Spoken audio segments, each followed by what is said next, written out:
कहां से मंगलाचरण हो भक्ति का। पुण्य तीर्थ निषेवणात्, तीर्थ यात्रा करते हुए, भगवत गुणानुवाद श्रवण करते हुए। लेकिन तीर्थ का अर्थ ये नहीं कि 5,000 11,000 रुपए दिए और हम यात्रा करके आ जाएं।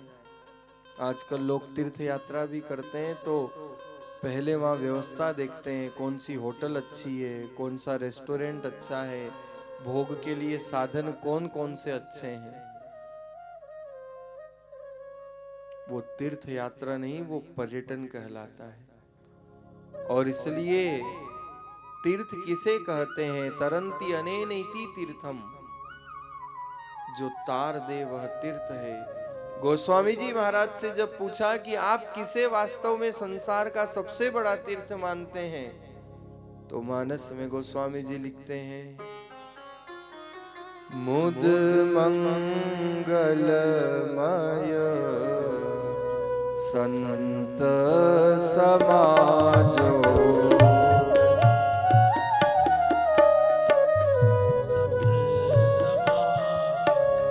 मुद मंगलमय संत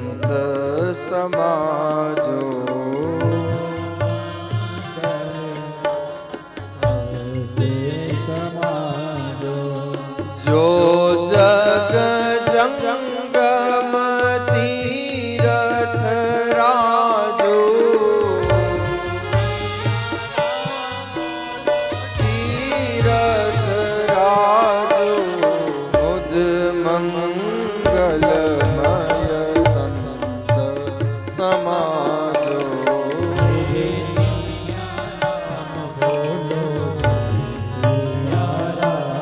मुद मंगलमय संत समाजो, जो जग जंगम तीर्थ राजू। गोस्वामी जी तो कहते हैं कि तीर्थों का भी तीर्थ, चलते फिरते तीर्थ तो साक्षात संत हैं, जो हर गांव को, हर गली को अपने भक्ति से पवित्र करते हैं। उस तीर्थ पर जाने के लिए धन भी चाहिए, साधन भी चाहिए, लेकिन संत महात्मा महापुरुष सज्जन चलते फिरते तीर्थ हैं जो सदैव पवित्रता प्रदान करते हैं। और इसलिए मानस में गोस्वामी जी महाराज ने लिखा है, भक्ति का प्रारंभ प्रथम भक्ति संतन कर संगा, दूसरी रति मम कथा प्रसंगा। भक्ति का प्रारंभ संत संग से हो, और जब संत संग होगा तो सद्गुरु देव की कृपा भी हो जाएगी। स्वामी रामचरण जी महाराज वाणी में फरमाते हैं, जहां संत प्रगट भय, संत जहां प्रगट भय, सोही तीर्थ धाम, और सबे ही भूमिका भरी कामना काम। भरी कामना काम, जगत का काज सवारे, संत चरण जलपान कामना मन की गारे। क्या महापुरुषों ने चिंतन दिया है, जहां संतों का आविर्भाव हो वही वास्तविक तीर्थ है। अन्यथा तो महाराज बनारस में जाने के बाद भी अगर बना बनाया रस ही हमको अच्छा लगता रहे तो वो बनारस किस काम का। काशी में जाने के बाद भी अगर अविनाशी में हमारा मन नहीं लगा तो वो काशी जाना किस काम का। अवंतिका जाने के बाद भी अगर मन की अवनति समाप्त नहीं होती है तो अवंतिका क्या लाभ करेगी। हरिद्वार जाने पर भी अगर मन हरेक द्वार ही भटकता रहेगा तो वो हरिद्वार कैसे लाभ प्रदान करेगा। एक व्यक्ति गांव का, उसकी नौकरी लग गई बनारस में, काशी में, 10 वर्ष तक काशी में रहा वो। अब तो महाराज साधन बहुत हो गए। पहले तो लोग जब तीर्थ यात्रा जाते तो पूरा गांव सम्मान करता, वापिस लौटते तो पूरा गांव इकट्ठा हो जाता, उनको स्पर्श करके ये मान लेते कि हम भी गंगा नहा लिए, हमने भी तीर्थ यात्रा कर ली। बड़ी कठिन यात्रा हुआ करती थी, संसाधन साधन इतने नहीं थे। तो महाराज जब उसकी नौकरी काशी में लगी और वो वापिस जब गांव लौटा नौकरी करके, तो सारा गांव स्वागत के लिए आतुर। उसने कहा, महाराज आप ये इतना स्वागत सत्कार क्यों कर रहे हो, क्या बात है? बोले, अरे भैया तुम तो बहुत सौभाग्यशाली हो, 10 साल तक काशी में रहने का बनारस में रहने का मौका तुमको मिला, भगवान औढ़रदानी की नगरी, तुम तो रोज गंगा स्नान करते होंगे, रोज भोलेनाथ के दर्शन करते होंगे। उस व्यक्ति ने कहा, कौन सा गंगा स्नान ने कौन सा मंदिर, मैं तो एक दिन कोई गंगा स्नान करने नहीं गया। अब गधा और गंगा स्नान कहां से मिले, भाग्य में हो तो मिले ना। लोगों ने बड़ा आश्चर्य किया, 10 साल तक रहा और एक दिन लाभ नहीं लिया तुमने। बोले कोई तो नियम रखा होगा काशी में, 10 साल तक कोई नियम नहीं रखा। उसने कहा रखा ना, एक नियम पक्का रखा। बोले क्या? बोले रोज बनारस के चौराहे पर एक कचौरी वाला कचौरी बनाता था और मैं रोज जाके कचौरी खाता था। बात विनोद की है, लेकिन यही जीवन की वास्तविकता है। भोगों की कचौरी तो हम रोज खा रहे हैं, लेकिन भक्ति कितनी कर पा रहे हैं। इसलिए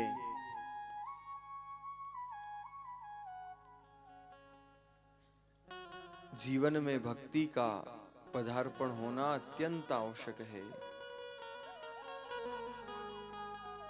चलते फिरते तीर्थ स्वरूप संत महापुरुष हैं जो अपने सत्संग से ये गंगा बहाते हैं नाम की और सबको पवित्र कर देते हैं।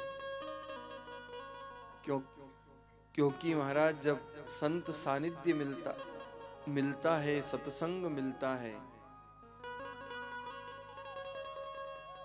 तो मन पवित्र होता है, विचार शुद्ध होते हैं और उसका परिणाम जीवन में दिखाई देता है।